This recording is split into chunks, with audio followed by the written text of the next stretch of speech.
Boa noite, graça e paz. Você está feliz com Jesus?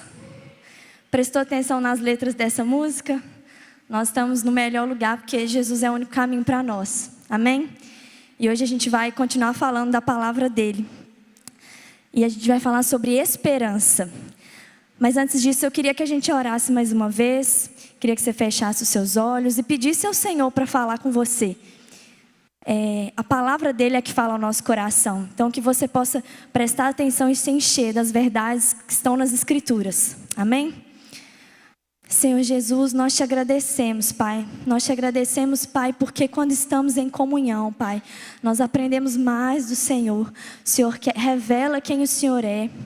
Senhor Deus, nós te agradecemos, Pai, porque como foi cantado, Senhor Deus, a voz do Senhor é poderosa para trazer transformação, para trazer cura, para trazer libertação, Pai. E nós cremos, Senhor Deus, que nessa noite a voz do Senhor vai reacender esperança nos nossos corações. A voz do Senhor vai trazer um novo fôlego, uma nova esperança e aumentar a nossa fé nessa noite. Que o Senhor fale com cada um de nós, Pai. Que o Senhor fale aos nossos corações. Que a Tua palavra, que é viva e eficaz, penetre mesmo nos nossos corações. Que estejamos prontos para ouvir aquilo que o Senhor quer falar conosco. Senhor Jesus, que o Senhor use a minha vida, Senhor Deus. Use a minha boca, as palavras que eu vou dizer. Que sejam todas, Senhor Deus, do Teu Espírito Santo para abençoar a Sua igreja. Em nome de Jesus. Amém. Eu queria que a gente abrisse lá em Lamentações, capítulo 3, versículo 21. Lamentações, depois de Isaías, depois de Jeremias, aí chega em Lamentações. Lamentações, capítulo 3, versículo 21. Então a gente vai falar sobre esperança. Quero trazer à memória o que pode me dar esperança. Podemos ler então? Lamentações 3, 21 até o 24. Vamos acompanhar ali então. Quero trazer à memória o que pode me dar esperança. As misericórdias do Senhor são a causa de não sermos consumidos, porque as suas misericórdias não têm fim. Renovam-se cada manhã, grande é a tua fidelidade. A minha porção é o Senhor, diz a minha alma, portanto, esperarei nele. Amém? Queria que você pensasse... gente, pode sentar, desculpa. Falta de hábito. Fica à vontade. Eu queria que você pensasse aí sentado, né, confortavelmente. O que te dá esperança? Fecha os olhos um pouquinho e pensa. O que te dá esperança? Será que tem alguém aqui que não consegue lembrar em nada que dê esperança? Você lembra aí alguma coisa que te dá esperança, que te dá razão, que te dá propósito? Pode abrir os olhos. Se você não lembra, a gente vai trazer a memória nessa noite. Amém? Em Lamentações, que foi esse texto que a gente leu, o profeta Jeremias, nos capítulos anteriores a essa parte que a gente leu, ele estava falando de uma situação terrível que o povo de Israel estava vivendo. A cidade estava devastada, o povo estava prisioneiro, né? Tinha sido levado cativo. E eles estavam vivendo uma situação horrível, uma situação temível.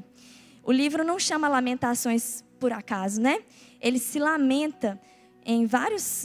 são poemas, né? E em várias partes eles estão se lamentando pela situação que aquele povo estava vivendo. Uma situação horrível.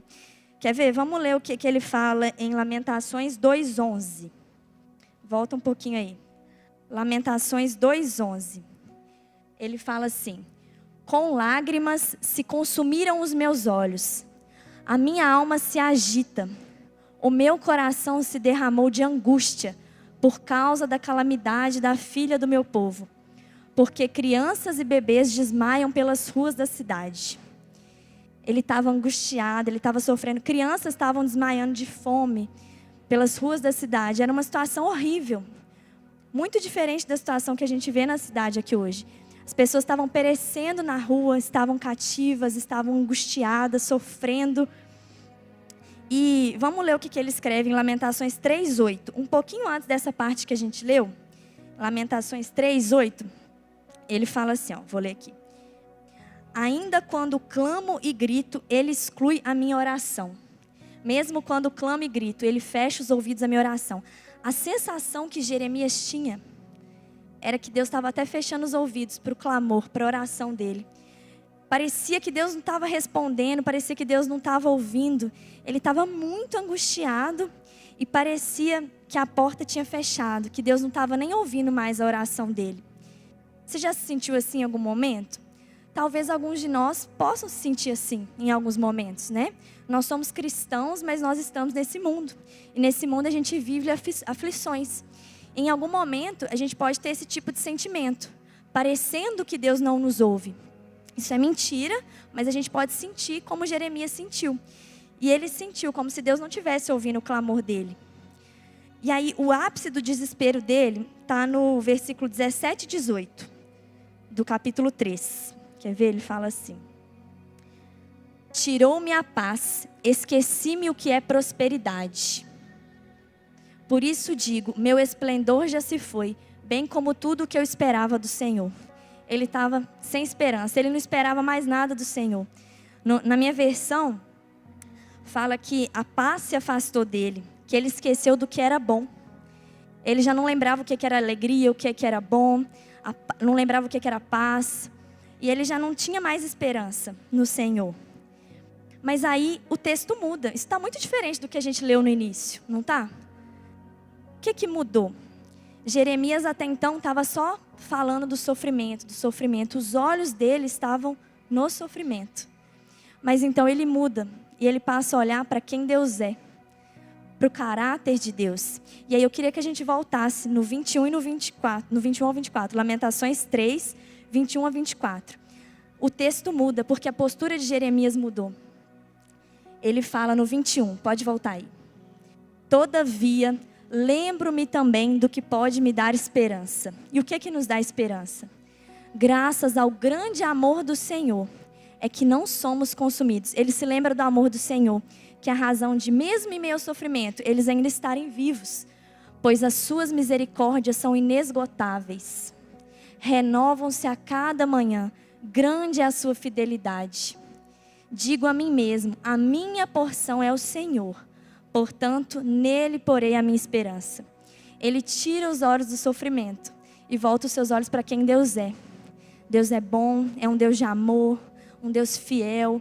As misericórdias dele se renovam a cada manhã. E mesmo em meio ao sofrimento, é possível a gente encontrar esperança em quem Deus é, no caráter de Deus, na pessoa de Deus. Amém? Então ele para de olhar para o seu próprio sofrimento, passa a olhar para Deus.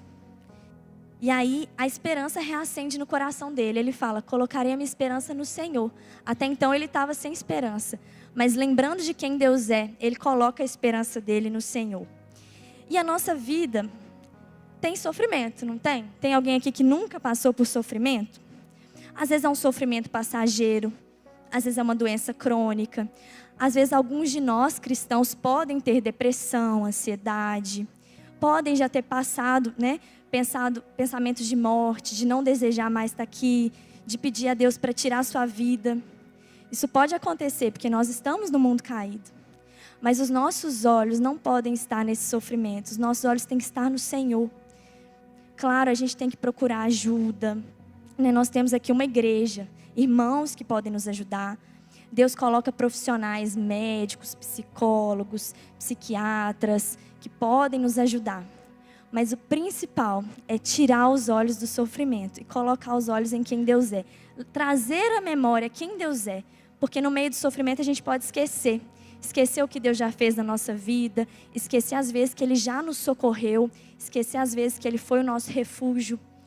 Em meio ao sofrimento parece que a gente anda como se fosse uma viseira, que a gente só consegue ver o sofrimento. Mas a Bíblia nos ensina a tirar os nossos olhos do sofrimento, ampliar a nossa visão e colocar os nossos olhos em Cristo. As circunstâncias mudam, tem dia que a gente vai estar bem, tem dia que vai dar tudo errado. Tem dia que a gente vai se sentir bem, mesmo numa situação difícil. Tem dia que a gente não vai reagir e lidar tão bem com uma situação difícil. Os nossos sentimentos variam, as circunstâncias variam. Mas tem uma pessoa que nunca muda, e nós cantamos aqui hoje. Nós cantamos, nunca mudas, meu Senhor, ontem, hoje, o mesmo amor. Tem uma pessoa que não muda, que é Deus. O sofrimento vai e vem, os nossos sentimentos às vezes estão ruins, às vezes estão bons, mas o Senhor nunca muda, o amor dele nunca muda, a fidelidade, a misericórdia dele nunca muda. E isso nos traz esperança. E eu queria que a gente lembrasse então hoje o que pode nos dar esperança, assim como Jeremias fez. O que pode nos dar esperança? E aí eu queria trazer alguns textos que nos lembram do que nos dá esperança. Primeiro a gente vai abrir no versículo que talvez todo mundo saiba de cor, que é João 3,16. Como você deve saber de cor, eu queria que a gente lesse juntos ali no telão, pode ser? João 3,16. Vamos lá? Porque Deus amou... desculpa, eu li desdecorado, vamos ler. Porque Deus tanto amou o mundo, que deu o seu Filho unigênito, para que todo que nele crer não pereça, mas tenha a vida eterna. Primeiro eu queria que a gente lembrasse que o Senhor nos ama. Pode estar dando tudo errado, você pode estar num sofrimento horrível, que eu não sei o que é, eu não consigo imaginar talvez. Mas uma coisa não muda, que o Senhor nos ama. Se você está aqui hoje, se você está vendo pela internet, o Senhor te chamou para esse momento, porque Ele te ama. Ele te ama porque Ele deu o Filho dele numa cruz, para que nós não morrêssemos eternamente, mas para que tivéssemos vida eterna nele. Então a primeira coisa, para trazer esperança no nosso coração, Deus nos ama. Às vezes a gente ouve tanto isso que a gente esquece tanto que isso é poderoso. Você já pensou tanto que é poderoso? Um Deus que é imortal, que é, que era, que há de vir, um Deus poderoso, o alfa, o ômega, o que criou tudo.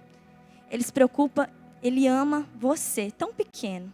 Ele ama nós, na nossa insignificância, Ele nos ama. Então eu queria te lembrar, para que isso dê esperança no seu coração, que Deus te ama. Isso não é uma frase batida, isso é uma realidade, o Senhor nos ama. Uma outra coisa que eu queria lembrar, é que o Senhor nos dá a sua provisão. Vamos ler Mateus 6:25.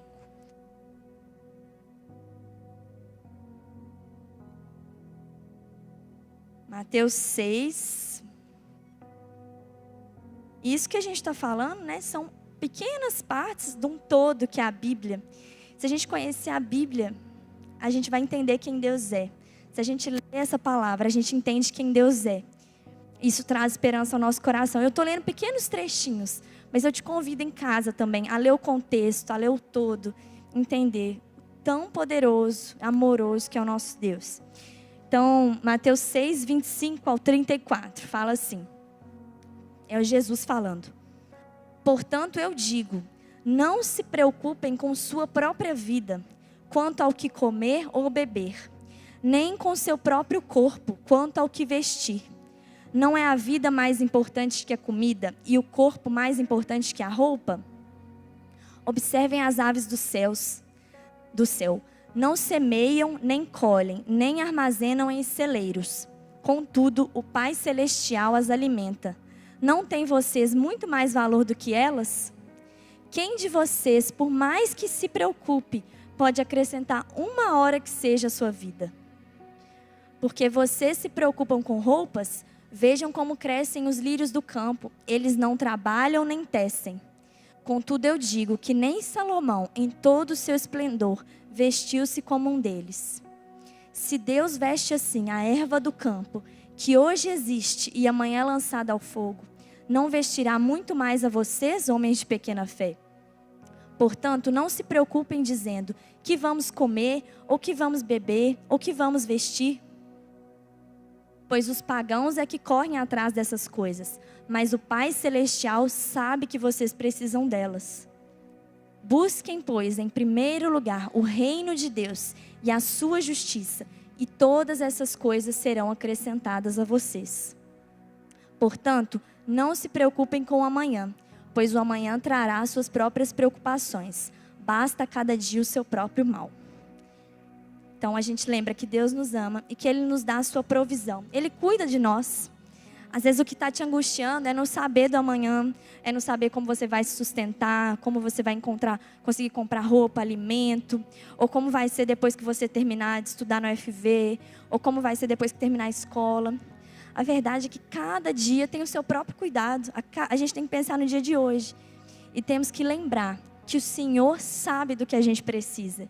E que Ele nos acrescenta, Ele cuida de nós nas nossas necessidades. Então, a gente lembra que Deus nos ama, que Ele nos dá a sua provisão, que Ele cuida de nós. Isso traz esperança no seu coração? Saber que Deus cuida de você em cada detalhe? A gente não tem controle de nada, na verdade. Pode parecer que a gente tem, mas a gente tem uma esperança. O Senhor tem controle de tudo. Outra coisa que nos dá esperança é saber que nós não estamos sozinhos.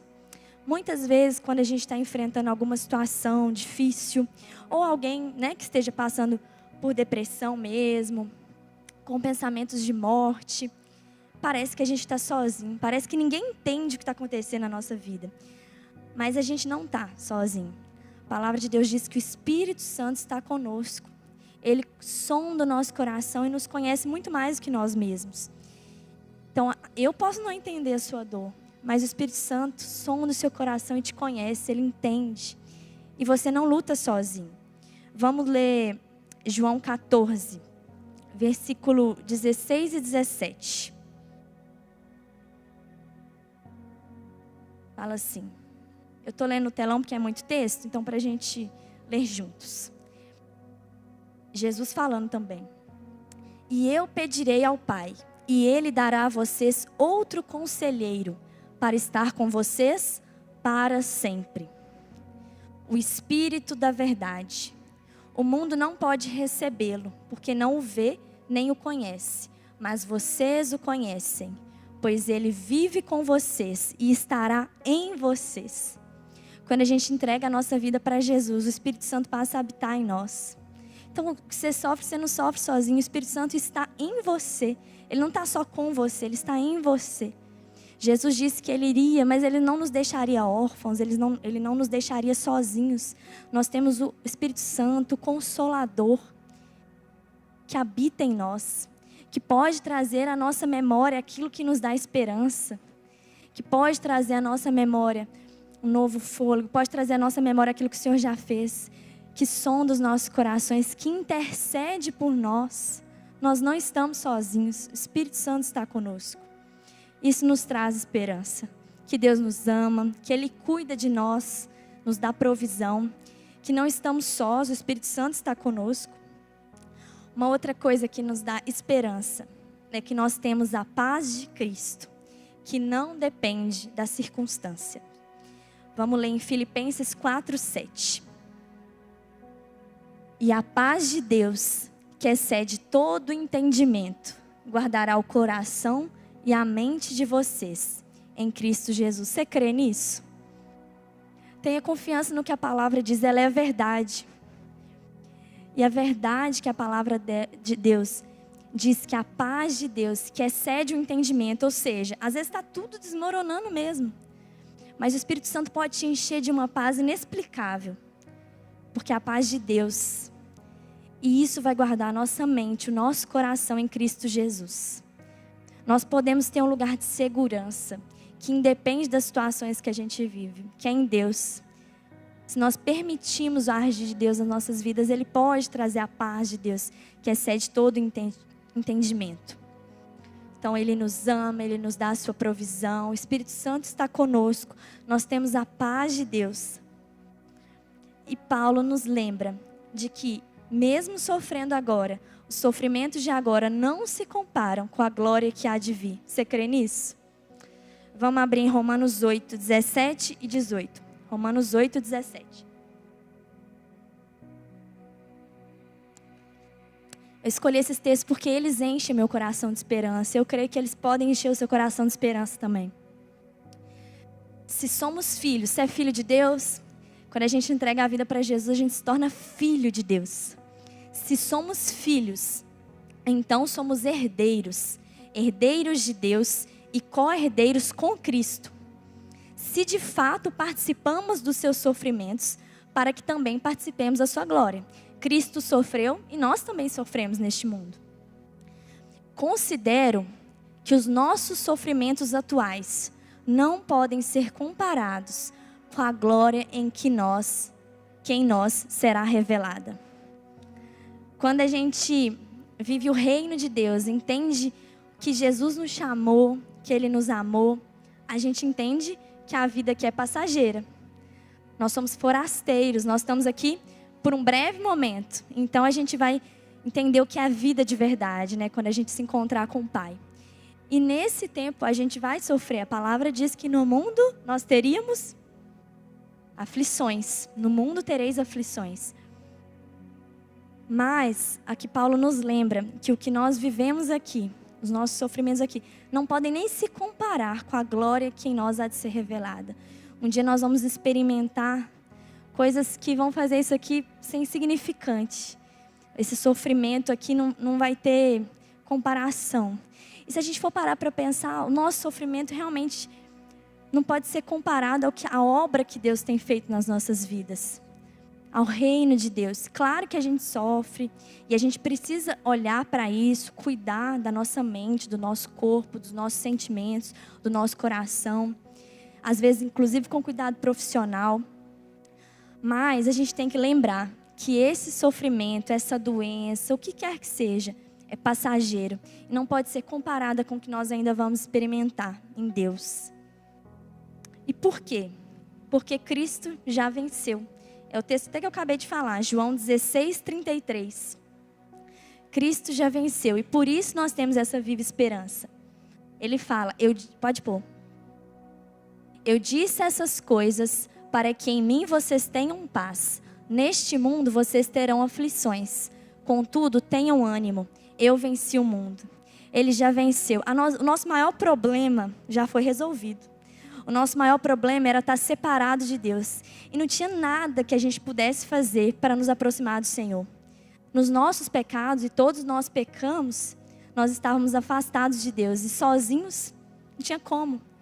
Mas Jesus venceu o mundo, Jesus deu a sua vida por nós. Para que agora nós não sejamos mais condenados, mas sejamos justificados.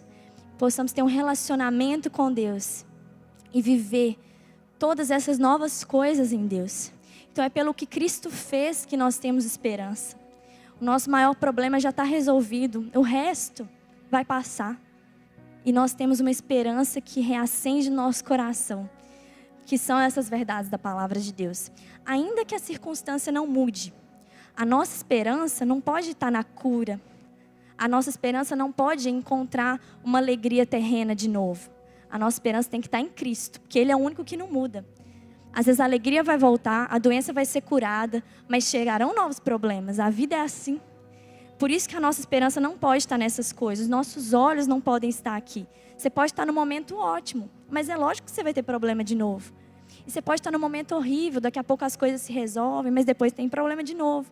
Por isso que os nossos olhos não estão nessas coisas, mas estão em Cristo, estão em Deus. Na verdade que é imutável.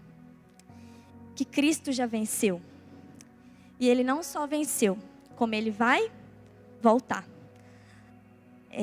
João 14, do 1 ao 3. Jesus também falando. Não se perturbe o coração de vocês. Creiam em Deus, creiam também em mim. É Jesus falando, né? Na casa de meu pai há muitos aposentos. Se não fosse assim, eu teria dito a vocês. Vou preparar lugar para vocês. E quando eu for e preparar lugar, voltarei e os levarei para mim, para que vocês estejam onde eu estiver. Em vários textos, Jesus promete que Ele vai voltar para nos buscar e viver na eternidade com Ele.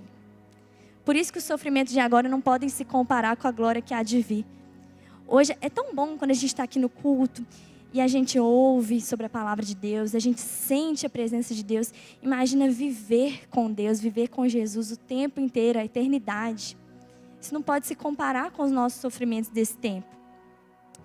Cristo já venceu, Ele voltará. E então, tudo será novo. Olha o que Ele promete lá em Apocalipse 21, capítulo 3. Olha o que Ele nos promete. Ouvi uma forte voz que vinha do trono e dizia: agora o tabernáculo de Deus está com os homens, com os quais Ele viverá. Eles serão os seus povos. O próprio Deus estará com eles e será o seu Deus. Ele enxugará dos seus olhos toda lágrima.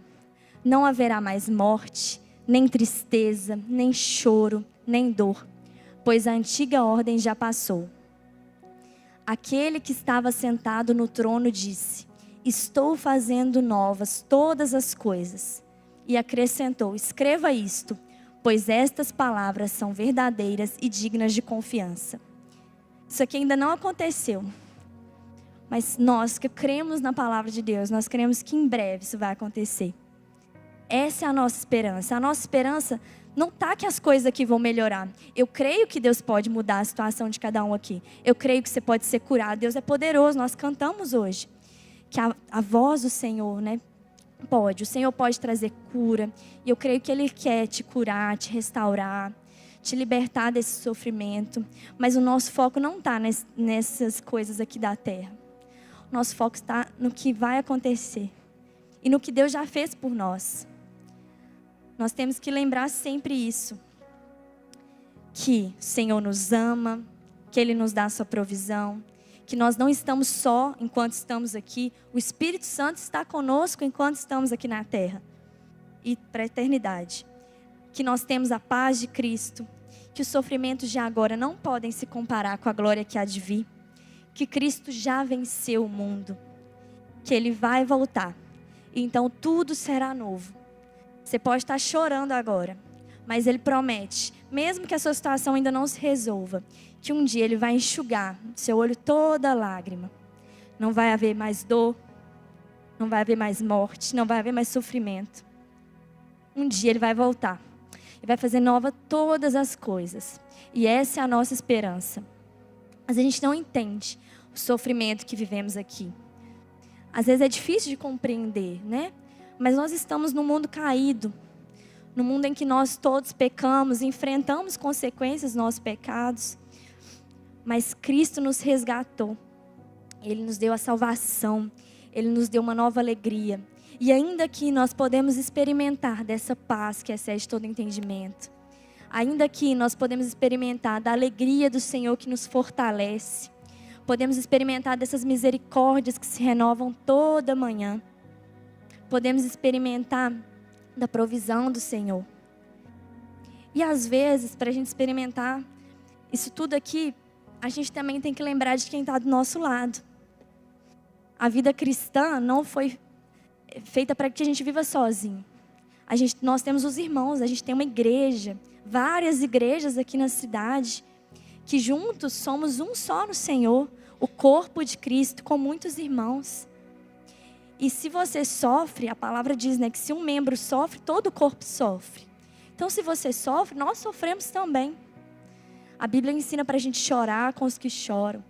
Então, não é para você sofrer sozinho. É para você poder contar com o seu irmão que está aí do seu lado, com o irmão que você tem mais afinidade. Para você poder contar com a igreja. Para você poder contar com os instrumentos que Deus coloca na sua vida, que muitas vezes também são profissionais da saúde, por exemplo, para alguém que enfrenta de depressão, né? Como a gente está falando em Setembro Amarelo também. Mas às vezes a gente só precisa pedir ajuda também, né? Às vezes a gente finge que está tudo bem e o irmão às vezes nem percebe. A gente pode contar uns com os outros também, para ser fortalecido, para que o irmão te lembre daquilo que te dá esperança. Viver igreja para sermos edificados juntos na palavra de Deus. E para lembrarmos que Cristo é a nossa esperança. Cristo é a nossa esperança. Você ora por cura, ora para Deus restaurar, ora para Deus mudar a situação. Mas lembre que a sua esperança é Cristo. A nossa esperança não está nesse mundo, está em Cristo. E eu queria que a gente lesse agora o Salmo 40. Do 1 ao 4. Na verdade, antes da gente ler, eu não ia falar, mas Jeremias estava olhando para a situação e se lamentando, né? Quando ele olhou para Cristo, para Deus, quer dizer, né? Quando ele olhou para Deus, ele trouxe à memória dele aquilo que podia dar esperança. E às vezes a gente está assim, né? Olhando só para o problema, só para a dificuldade, só para o sofrimento. E não olha para Deus, não lembra de quem Deus é. E a gente está estudando o livro de Atos nas células, né? Vocês lembram quando Estevão estava sendo apedrejado? Acho que é Atos 9. Vou abrir aqui rapidinho.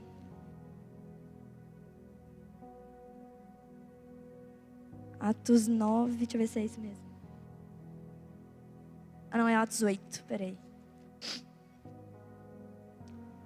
Não, Atos 7. Tô ruim, hein? Atos 7. Versículo 55. Estevão tinha falado verdades da palavra de Deus. Isso tinha deixado o povo revoltado. Tanto que o apedrejaram até a morte.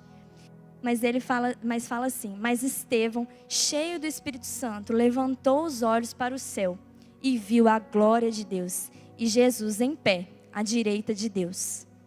E disse: vejo os céus abertos e o Filho do Homem em pé, à direita de Deus. Mas eles taparam os ouvidos e, dando fortes gritos, lançaram-se todos juntos contra ele. Arrastaram-no para fora da cidade e começaram a apedrejá-lo. As testemunhas deixaram seus mantos aos pés de um jovem chamado Saulo. Enquanto apedrejavam Estevão, este orava: Senhor Jesus, recebe o meu espírito. Então caiu de joelhos e bradou: Senhor, não os consideres culpados deste pecado. E tendo dito isso adormeceu. Ele estava para ser morto. Ele olhou para os céus e ele viu a glória de Deus, viu Jesus. E mesmo sendo morto, ele ainda teve compaixão das pessoas que estavam apedrejando ele. Quando a gente está cheio do Espírito Santo, quando a gente busca a presença de Deus, a gente pode experimentar estar assim como Estevão, não olhar para as circunstâncias, não olhar para a morte que parece estar iminente, não olhar para o problema que parece nos sufocar, mas ter os olhos em Cristo. Às vezes a gente não vai ver fisicamente como Estevão viu, mas os nossos olhos na Bíblia nos lembram disso. Nos lembram de onde Jesus está, do que Ele fez, do que Ele faz, do que Ele fará. Os nossos olhos têm que estar na eternidade e não nas circunstâncias. E se a gente buscar isso, né? Claro, a gente tem que buscar se cuidar. Mais uma vez eu falo, né? Você não tem que sofrer sozinho. Você pode contar com a ajuda da igreja, com a ajuda de profissionais. Mas com os olhos fixos em Cristo e buscando essa presença do Senhor, a gente pode um dia dizer, como no Salmo 40, versículo 1. Coloca aí para nós, Salmo 41.